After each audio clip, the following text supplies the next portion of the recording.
Your favorite fat boys. Man, I'm on the track, bitch.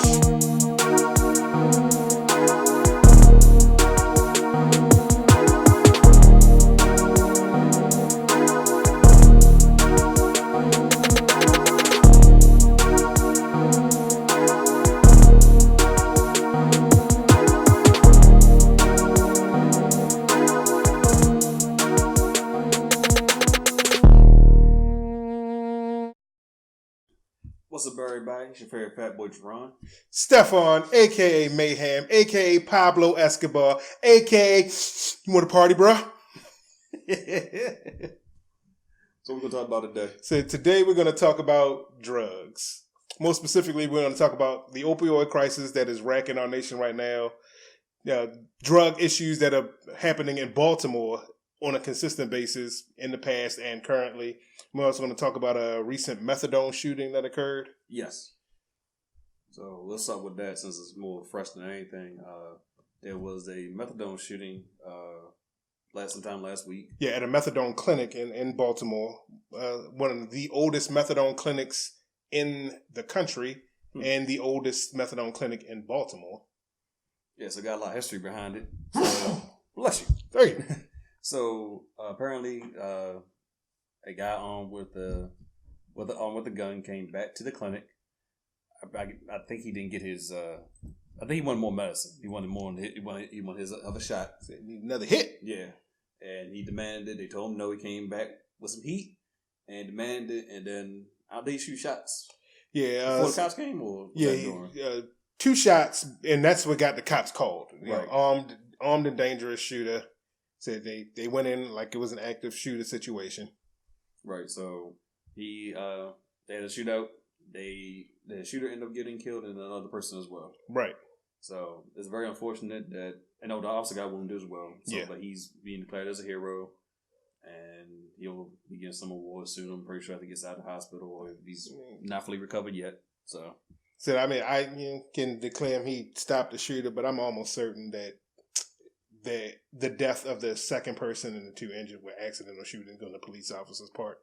I'm just gonna put that out there. Possibly, because like reading the article, it doesn't say that the gunman he fired 2 shots. Yes, but he definitely shot the officer. Right, shot the officer, but does not say that he shot a bystander or someone. Yeah, so I'm guaranteeing that it's the officer's bullets because they were shooting in a clinic where there were multiple people. Right. And I'm almost certain that those officers weren't marksmen and every shot that they shot were going to hit the person they were shooting at. Right.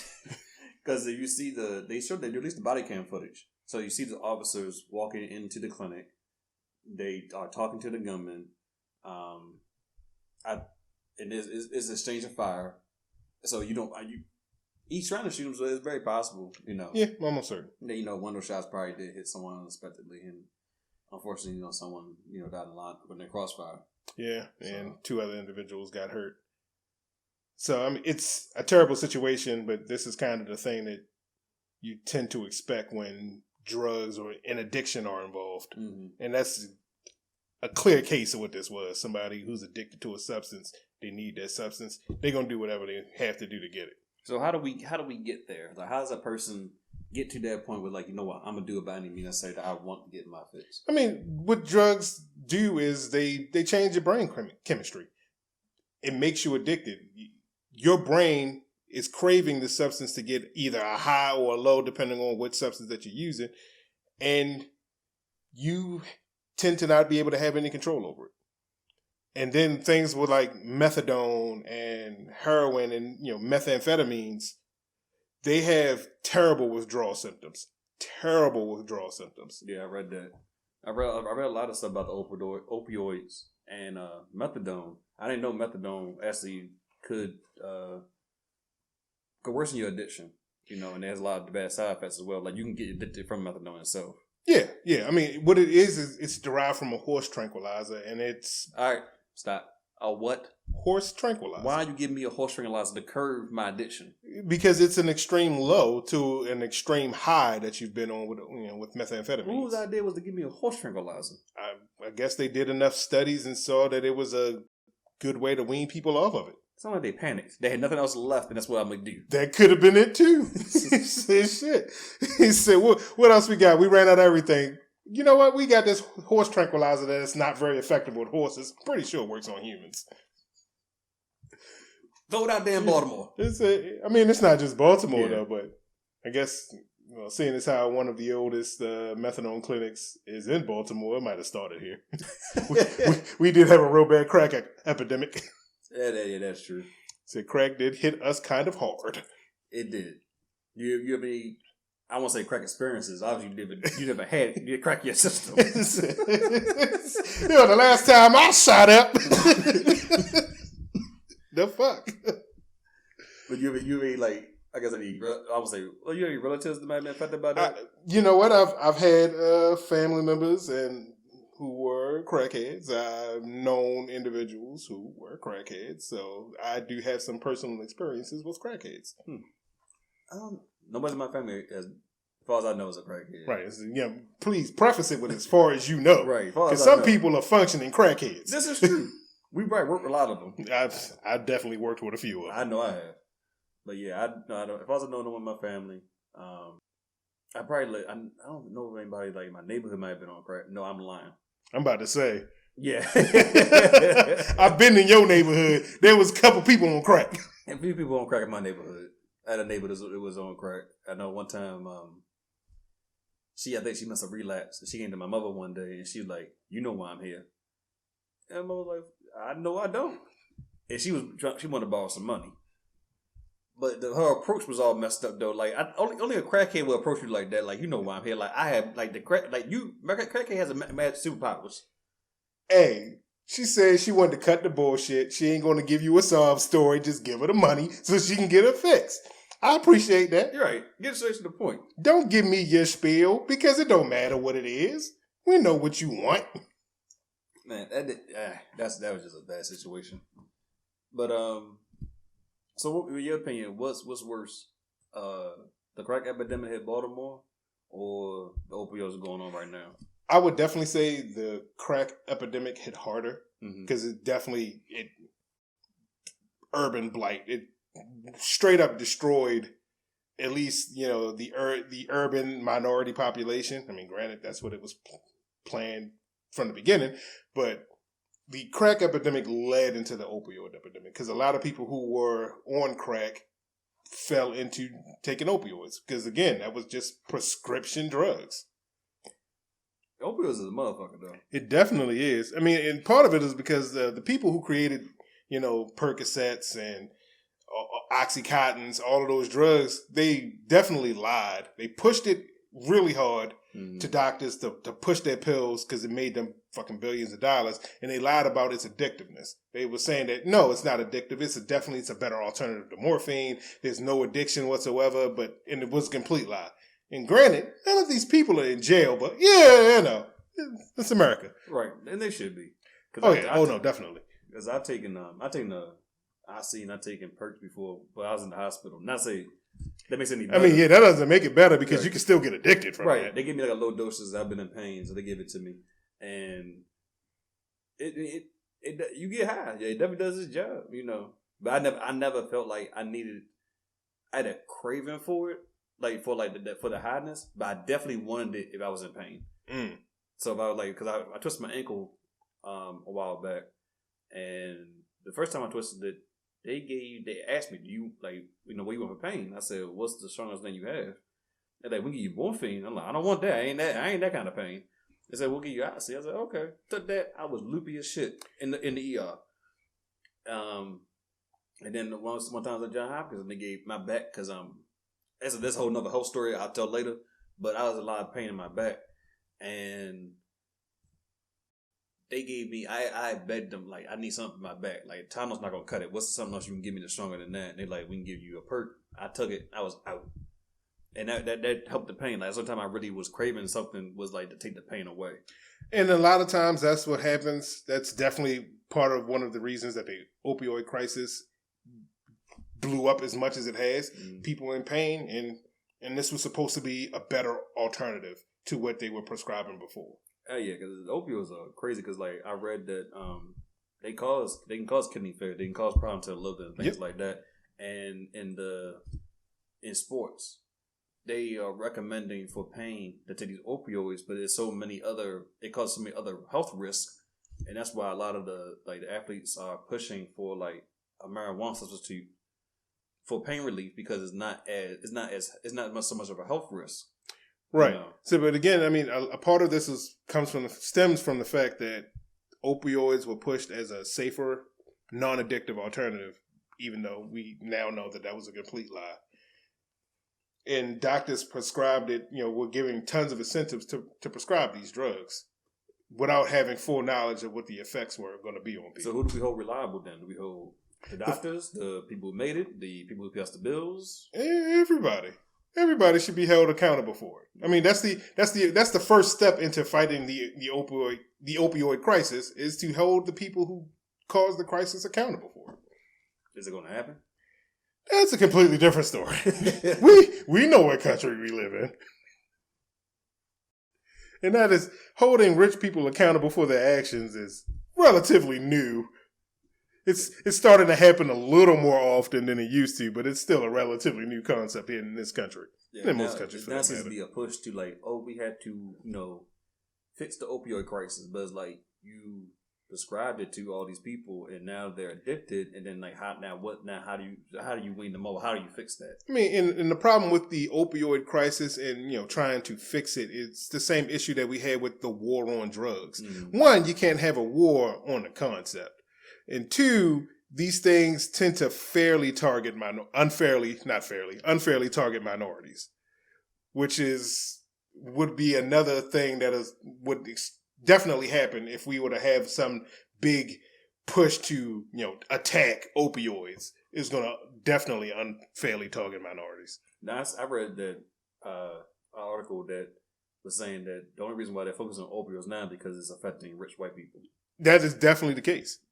That's why it's coming to the limelight, because now they're seeing that, oh wow, so many well-to-do white folks are being affected by these drugs. It ain't just a poor man's fix. Mm-hmm. Well, like Michael Jackson said, all I want to say is that they don't really care about us. Oh well, I ain't got enough money to lobby Congress, so they definitely don't care about me. So I know that for a fact. Mm-mm-mm. So with Baltimore and our opioid crisis, was it ours or theirs? I mean, it's everybody's at this point. Okay. So with the opioid crisis here in Baltimore, like you see it affecting a lot of kids now. A lot of children. You see a lot of like these young kids just strung out and addicted to this stuff. And also, you hear a lot of this in music as well. I mean, a lot of artists now. When I was working as a sub at Dunbar High School, some kids were talking, and they were talking about some boys got into a fight, and they were clowning this one boy. He was like, "You ain't even do nothing." And the kid was like, "Oh yeah, no, I ain't do nothing. I was pretty much high off of perks before the fight even started." I'm like, "What the hell?" So in this high school, I hate to throw them out there under the bus like that, but fuck you, Dunbar. But in this high school, Percocets being passed around was the big thing. So it's definitely something that affects the younger folks, because I guess everybody got life troubles and they want to get high to avoid them, even if you're a teenager. I saw this documentary. It was talking about in Compton how like there's a lot of gang violence and a lot of death in the area, and the kids didn't know how to cope. So instead of having their way of coping would be to take drugs. And I believe maybe a better alternative would be maybe seeking therapy, but I don't know that's not. And of course, we as black people, talking to someone is looked frowned upon. Yeah, well, black mental health is not really talked about in black communities, and we know that it's a stigma about it. That's what white folks do. White people go to therapy, but I think to further harm yourself, taking these drugs, getting hooked on them, that's not helping you any. I mean, it's a high. You get that boost of endorphins and serotonin and those feel good chemicals. It's like, why do people like to laugh? just all those feel good chemicals build up in your brain, and it's nice. All those drugs do is they boost that to the max. So once you get that high and that feeling, you want to keep doing it.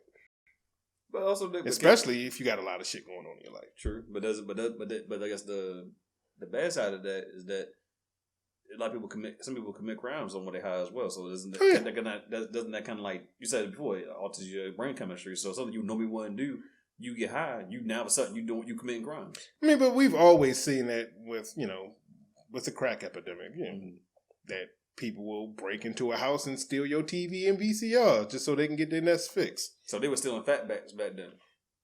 You know it. They were strong. What kind of fatback? I mean, they wasn't taking the big fat back. This is true. So you take the the little 22-inch CRTV, not the 44. You gonna need a team of crackheads to get that out the house. From assembly line. Let's go. Shit. I remember my mom had I think she had a Geo Spectrum, some little red box car in the 90s.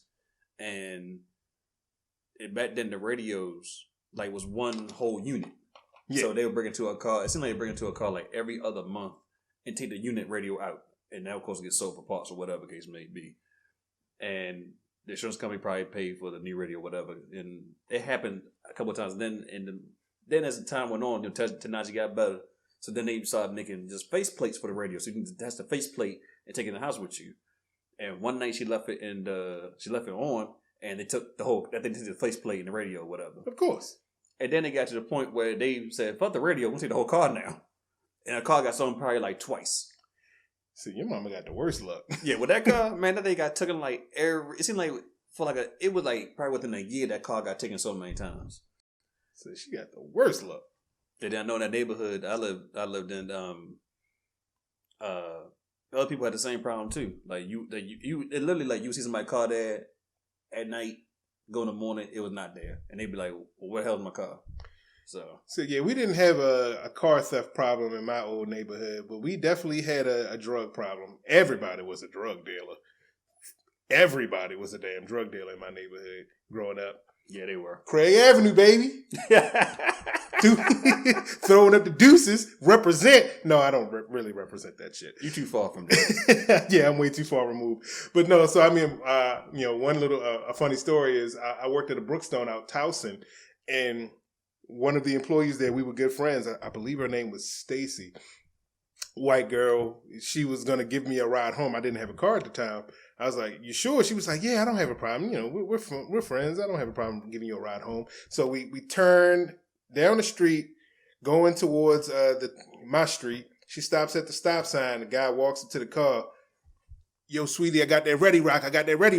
I'm like, no, we good, dog. I knew who it was selling the drugs. I'm like, no, we good. She's like, oh my God, he just walked into the car. I say, you're a white girl in this neighborhood in a nice car. You only here to buy drugs. Anytime you saw white people in my neighborhood, they were there to buy drugs. Yeah, straight off the bat. Yeah, when I would come to the neighborhood and we be outside, briefly, just chilling. You would see a lot of transactions, and it'd be like white people coming up, driving up, getting served, and then dipping off. So you had no reason to be. If you're white, you had no reason to be on Craig Avenue. You weren't there for the scenery. Oh, you definitely weren't there for the scenery, right? So one time, a mutual acquaintance of ours, from a while back, Bobby, a guy named Bobby, who dropped me off at my house. He pulled out because, my neighborhood at the time, they were locking it down. Mm-hmm. So if they didn't know you, if you, the police were locking it down. So if you weren't a regular in that neighborhood, they were stopping you. So he gets out the neighborhood and apparently they stopped him. And one of the officers is like, where the drugs at?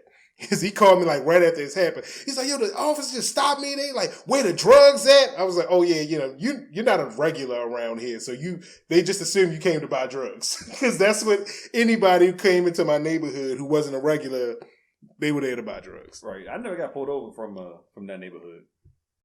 But there was one time where we were outside. I came there late. I came there probably 8, 9 o'clock at night. Sun was down. And as soon as I pulled up at your house, the cops came in the neighborhood. They locked somebody up. And across the street, Yeah. Old boy gonna let off 4 or 5 shots in the air. right on the field across the street from my house. Yeah, I remember that because they locked up a bunch of the drug dealers. They had them on the corner locking them up, and he had to lick a couple shots for the hood. And we were so close that you could see the spark from the gun. Yeah. So he pop. I turn around. I see the spark. I'm like, oh, it's real in the field. So yeah, we should probably go in the house. Absolutely, we did because that was ridiculous. Yeah, you got to lick a couple shots for the hood because when your friends get knocked, that's what you do. You lick a couple shots. I don't. What does that signify? Besides that, what you just said, does that add anything you else? do it in solidarity. I'm glad we went to the house that day. You do it in solidarity.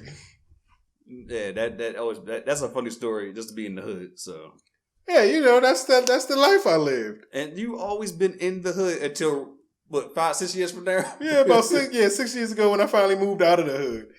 I say, I'm the smartest man in the ghetto. Yeah, it's probably trying to move out of the ghetto. He said, the last place I lived, Robb Street. It was, a big drug dealer street. The stash house is right across the street from my house. The dope boys on the corner all the time. I don't know, one time I was going to work. It was the first of the month. I walked out the door about to, go to the light rail, and I think it might have been like 20 or so fiends walking up the street with their money in their hand like fucking zombies. It's like, you know what? I can probably wait 10 minutes. Wow. Said it was the first of the month. Everybody had their checks. It was time to go cash out. Damn. That's sad, but that's the world we live in. It definitely is. Drugs are bad, okay?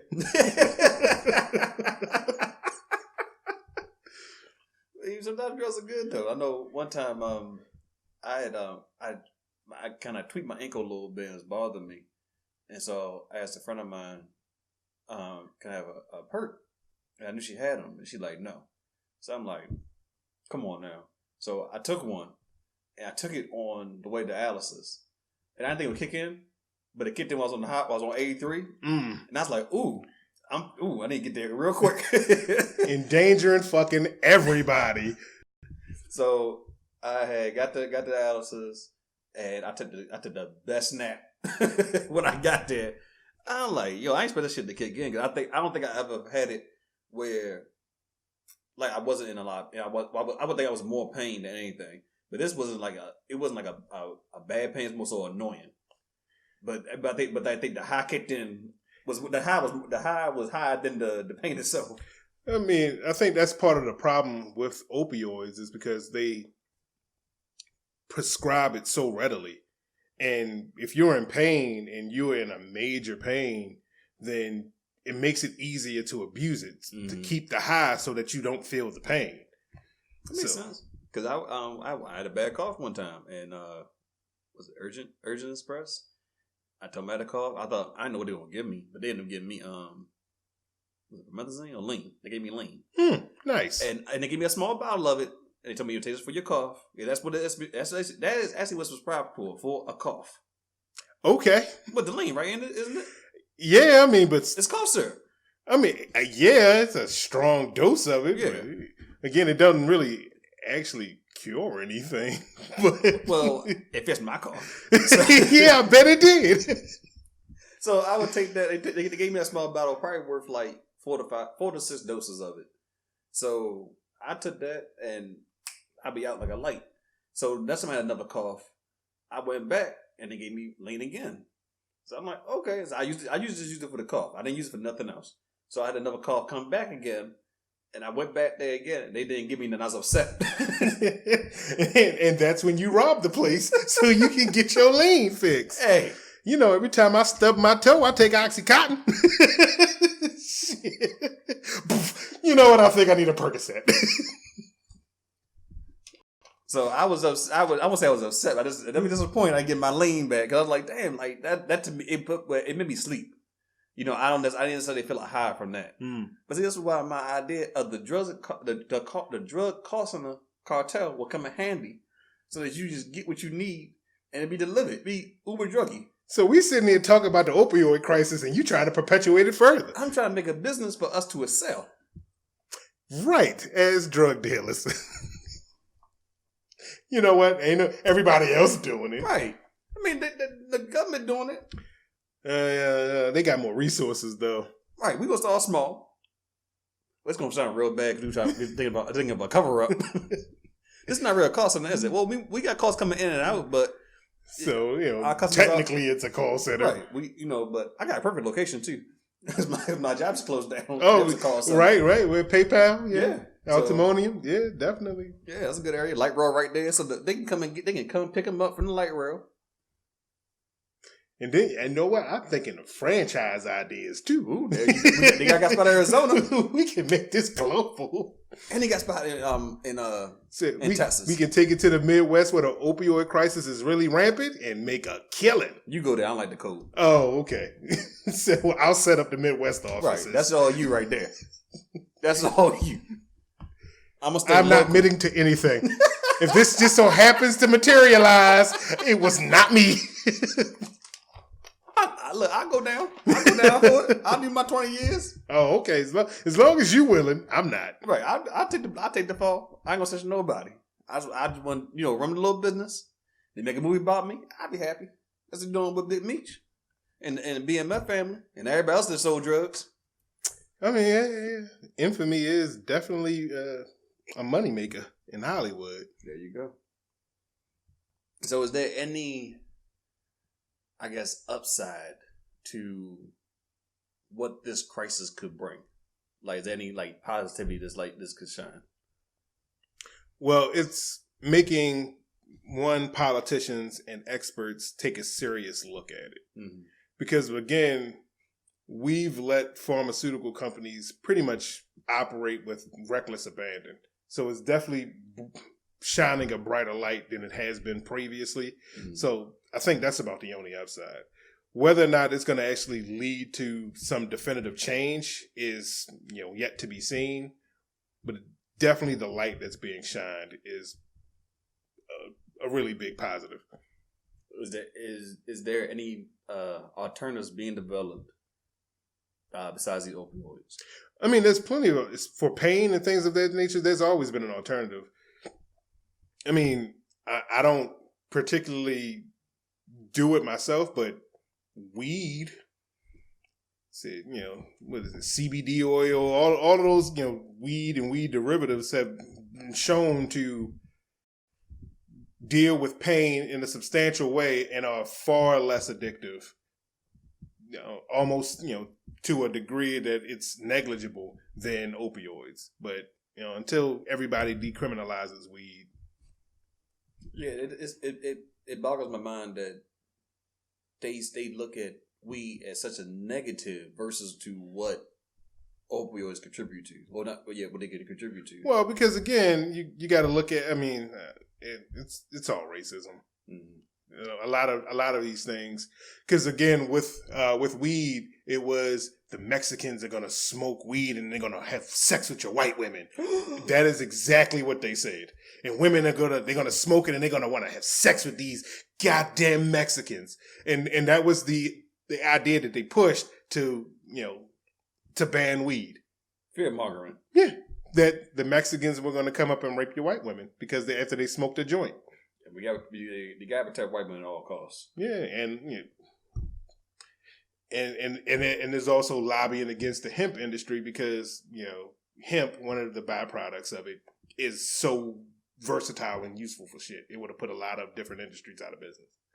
So a little bit of lobbying, a lot of racism, and you get a ban on these things. There's a little sprinkle here and a dash of that, and poof. Oh yeah, you always got to sprinkle on a little bit of racism. That's how the world goes. It can't be America without racism. Yeah, Salt Bay, racism. There you go.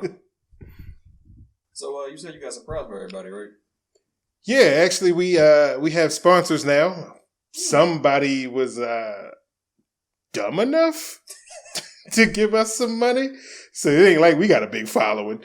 Nah, we don't. We have 29 subscribers, actually 28, because I accidentally hit the subscribe button myself, so maybe it's 29. Was very unintentional, but hey, what can you do?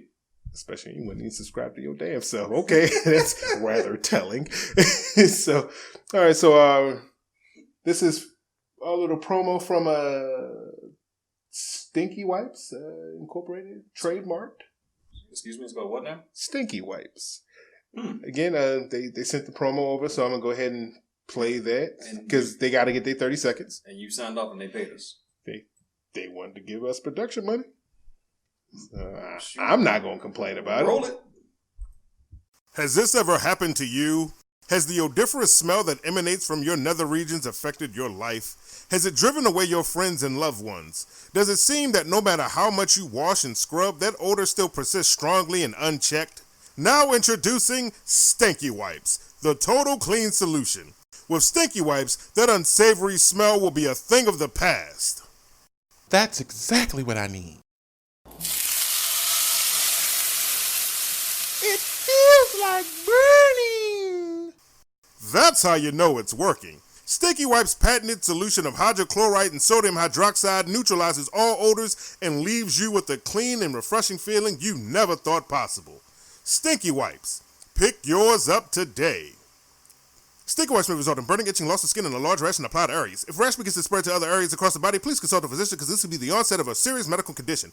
Honestly, if your genitals smell that bad to the point you're even considering using StinkiWipes, you should probably consult a physician anyway. StinkiWipes. It's time to take back your life. It feels like burning. What was that? That was our sponsor. Who? We can sign off on it. Did you sign off on it? They were giving money. So, of course, I signed up for it. Enough of this production. Well, I guess we are endorsing StinkiWipes as our sponsor. Thank you, StinkiWipes, for the ad. We do appreciate it. I may not personally use your product, but I will recommend it. Yeah, you needed to feel like burning. You use StinkiWipes. So, thank you. All right, so I believe that's our show for today. Thank you for tuning in and listening to us talk about this thing that's happening in our great United States of America. Said, as always, you can hit us up on Gmail at yourfavoritefatboys@gmail.com. You can listen to us on SoundCloud, Spotify, Google Music Play. Watch us on YouTube if you want to see our beautiful faces. Said, that's the show, everybody. Peace out. Peace.